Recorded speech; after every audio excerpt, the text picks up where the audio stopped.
साधु जी सीताराम, साधु जी सीताराम, जय जोहार। जय जोहार। कैसे हो? हैं? बढ़िया हो? रहना ही पड़ेगा और कर भी क्या सकते हो? बढ़िया रहना ही पड़ेगा, ना भी हो तो रहना पड़ेगा। हम लोग कर भी क्या सकते हैं? तो धन्य भाग हमारे जो इस जंगल में भी राम नाम का मंगल हो रहा है। अच्छा, संयोग देखो कितना अच्छा है। जहां बैठे हैं बनवासी, और राम जी भी 14 साल के लिए बने थे बनवासी। अब कितनी अच्छी बात है। बनवासी मतलब यहां के मूल निवासी, और राम जी भी बने थे बनवासी। धन्य है इस कथा आयोजन के मुख्य यजमान हमारे बड़े ही प्रिय शिष्य श्री नानो कावरे जी, उनके बड़े भाई और उनका पूरा परिवार। जंगल में आज तक ऐसा आयोजन कभी नहीं हुआ इतिहास में, और उन्होंने हमको बुलाकर हमें भी धन्य कर दिया। राम कथा सुना करके बालाघाट के इस जंगल में भी मंगल करवा दिया। अच्छा अच्छा अच्छा, एक बात, बड़े बड़े शहरों में तो सब कोई कथा करवाता है। जब श्री नानो कावरे जी, आप हैं तो चूंकि राजपीठ में मंत्री आयुष विभाग के, आप हमारे पास आए, बोले गुरु जी कथा दीजिए। हमने कहा अभी मत लीजिए। बोले नहीं नहीं, आप तो कृपा कर दीजिए। हमने कहा अभी 2024 तक हाल बेहाल है, डायरी फुल है, दिन केवल 365 कुल है। लेकिन नहीं माने, बोले नहीं गुरुजी कुछ ना कुछ तो बनाइए। तो हमने कहा 2 दिन हमें सोने के मिले थे कि आराम करेंगे, कथा से थक जाएंगे, आराम करेंगे, 2 दिन सुबह ही ले लो। बोले चलेंगे। वही 23 और 24 तारीख थी। तो आज हमें पछतावा हो रहा है कि काश 5 दिन का आयोजन यहां पर रखा जाता। इतना इनका अच्छा भाव, इतनी विनम्रता, और बालाघाट में भी इतने पागलों का, इतने जंगल में भी पागलों का जुड़ना। याद रखना, इस भारत पर जब आतताई अंग्रेज अत्याचार कर रहे थे, उन अंग्रेजों का हटाने का बिगुल भी इसी जंगल से वीर बिरसा मुंडा के द्वारा उठाया गया था। है? भगवान बिरसा मुंडा के द्वारा ऐसा बिगुल बजाया कि अंग्रेजों को अपनी नानी याद आ गई। अब हमें एक बात और याद आ रही है। इस कथा के पहले हाई कोर्ट में पिटीशन लगाई कि धीरेन्द्र कृष्ण शास्त्री बागेश्वर सरकार को यहां मत भेजो जंगल में, वरना बनवासी आदिवासी लोग विचलित हो जाएंगे। हमें उल्टा लग रहा कि उनकी अब ठटली बढ़ गई। क्या उन्हें लग रहा था कि रुक जाएगी, पर सच ये है विरोध करने वाले भी कुछ अंग्रेज ही हैं। लेकिन एक बात बोल लें, धन्य है बालाघाट के पागलो, तुमने उनको जिस प्रकार तुम्हारे भगवान वीर बिरसा मुंडा जी ने अंग्रेजों को उखाड़ दिया। अब हमें लगता है फिर से जंगल से ही क्रांति उठेगी और भारत में रहने वाले हिंदू विरोधियों को तुम ही लोग उखाड़ पाओगे। क्योंकि वनों में, जंगलों में बड़े बड़े अत्याचारी हमारे भोले भाले जनजातीय जो मूल निवासी हैं, जो भोले भाले लोग हैं, उनको तरह तरह का हली उल्लाह दिखाकर, उनको तरह तरह का प्रलोभन देकर सनातन धर्म से दूसरे पंथ की ओर ले जाते हैं। हमसे लोगों ने पूछा कि आप इतना रिस्क क्यों लेते हो? हमने कहा क्षमा करना, हम रिस्क नहीं लेते, हमारे दिल में हिंदुओं के प्रति उदार है कि हमारा हिंदू भटके ना।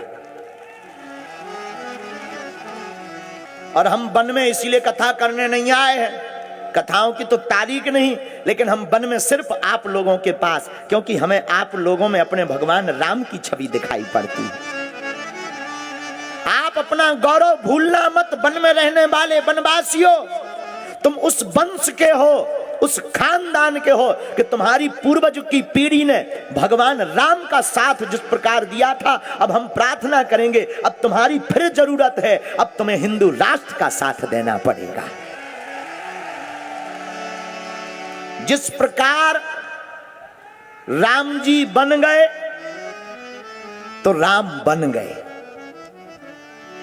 राम जी बन गए तो राम बन गए। अब हमें ऐसा लगता है कि पुनः भारत के बड़े बड़े बुद्धिमानों को अब इन वनवासियों को इसी प्रकार कथा सुनाकर, इनको गले लगाकर, ये बेचारे बड़े बड़े मंचों पर जा नहीं पाते क्योंकि इनके पास इतना रुपया होता नहीं। आजकल मंच भी अमीरों को मिलता है, जो बड़े पद वाले हों, बड़ा नाम हो, और कथाएं भी वहां की जाती हैं जहां माल ज्यादा आवे।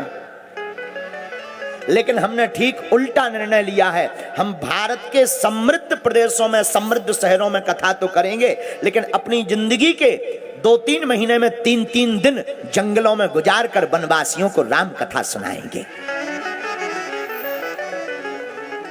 और ऊ की ठटरी बरे, ऊ जौनू अदालत में गौ तो धन्य है भारत के जज साहब, हाई कोर्ट मध्य प्रदेश जबलपुर के जज साहब, और न्यायपीठ धन्य है जिन्होंने 2 टूक जवाब देकर के उनको चुप करा दिया।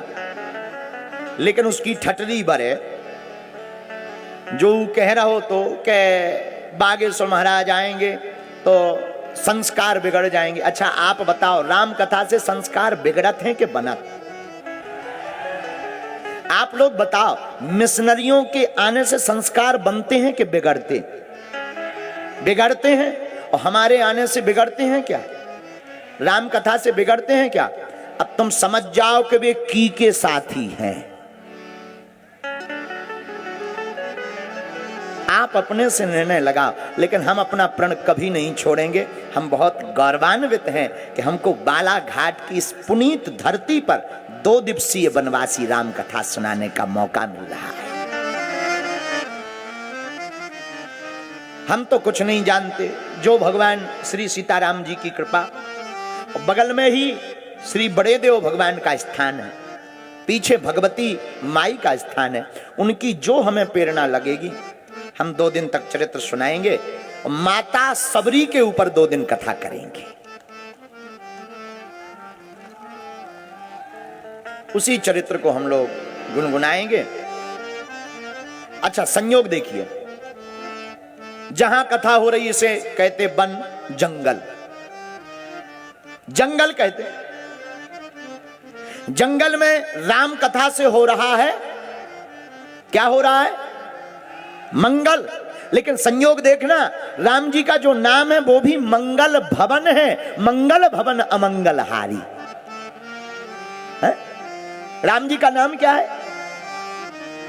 मंगल भवन अमंगलहारी,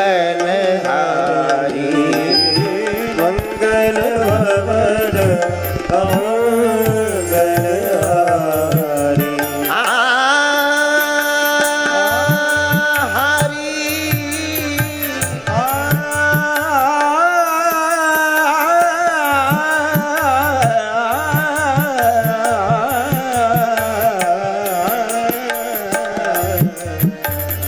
मंगल भवन अमंगलहारी।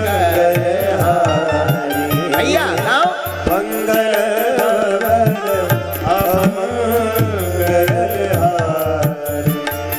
द्रिबाहु सुदशरथ अजर बिहारी। द्रिबाहु सुदशरथ, गाइए, अजर बिहारी। त्रिबाहु सुदशरथ अजर बिहारी। त्रिबाहु सुदशरथ अजर बिहारी। श्री राम जय राम, जय राम। श्री राम जय राम, जय राम। हाँ श्री राम जय राम, जय राम। हनुमान जी महाराज की जय हो। तो भगवान का नाम क्या है? बोले अमंगलहारी। अच्छा, अमंगल क्या है? जिसमें कोई प्रसन्नता न मिले वो अमंगल, और जिसके आते ही प्रसन्नता हो वो मंगल। तो भगवान राम जी क्या है? अमंगल का विनाश करने वाले, मंगल को देने वाले। अच्छा, भला संसार में ऐसा कौन आदमी होगा जो मंगल ना चाहता हो? और हम तो बालाघाट के पागलों से यही कहेंगे, परसवाड़ा के रहने वाले पागलों, तुम भाग्यशाली हो।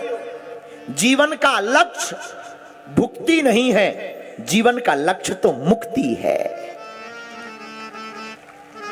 भुक्ति का मतलब भोग, संसार का लक्ष्य भोग नहीं है, संसार का लक्ष्य तो मुक्ति है।